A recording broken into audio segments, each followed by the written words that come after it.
நீதிமன்றத்தில் கண்டிப்பாக நான் சொல்லுவேன். அவரோட ஃபுட்டேஜை, அவரோட கால் ஹிஸ்டரியை, ராஜான்றவர் கால் ஹிஸ்டரி, யாருக்கு பேசினார், குற்ற பின்னணி உள்ளவங்களோட கால் ஹிஸ்டரி வாங்கி செக் பண்ணுங்க. என்னை பத்தி யார்கிட்ட சொன்னாருன்றது விவரம் அதுலயே தெரிய வரும். நான் அது யார்கிட்ட சொன்னார்னு சொல்ல விரும்பல. அவர் நேரடியாக மிரட்டல சார். இப்போ நேரடியாக யாரும் இந்த மிரட்டல சொல்லி விடுவாங்கள, பார்த்துருக்க சொல்லுங்க அந்த மாதிரி. அதில் ரொம்ப பயந்து போயிருக்காங்க அந்த பசங்க எல்லாருமே, இன்க்ளூடிங் நானும் தான். என்னால் தூக்கம் வரல எனக்குலாம் சுத்தமாக. காவல்துறை என்ன பண்ணிருக்கோம், உங்களுக்கு உண்மையிலே பாதுகாப்பு கொடுத்துருக்கல? அவங்க யாருன்னு எனக்கு தெரியும், இங்கேருந்து ஒரு சில ரிப்போர்ட்டருக்கும் தெரியும். அவங்க தான் சொன்னாங்கன்னு என்கிட்ட சொல்லிட்டாங்க. பர்டிகுலராக அந்த காவலர் ராஜாவோட சம்பந்தப்பட்ட ஆளுங்க உங்களை மிரட்டுறாங்க, அதுக்கு ஏதாவது? ஆமாம், அதுவும் உண்மைதான்.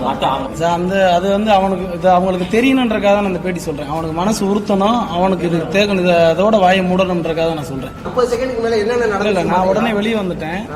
வெளியே வந்துட்டேன்னா அதுக்கப்புறம் நான் திரும்ப என்ன உள்ள ஒருத்தவங்க வர மாதிரி இருந்துச்சு, அந்த பக்கம் பின்னாடி வசதி. நான் டக்குன்னு கட் பண்ணிட்டு வெளியில வந்துட்டேன். கடைசி நேரம் வரையும் மாமா அப்படின்னு சொல்லி அவன் கண்ணில் பார்த்தேன் நான்.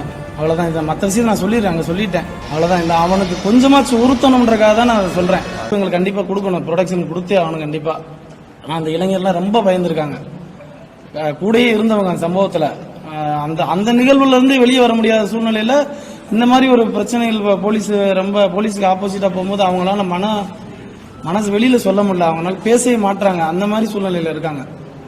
அதை வந்து அவங்கள கொஞ்சம் ரொம்ப போர்ஸ் பண்ணாதீங்க, அவங்களுக்கு கொஞ்சம் பாதுகாப்பு கொடுங்க. இப்போ உங்களை எப்படி அதில் கொண்டு வந்தாங்க?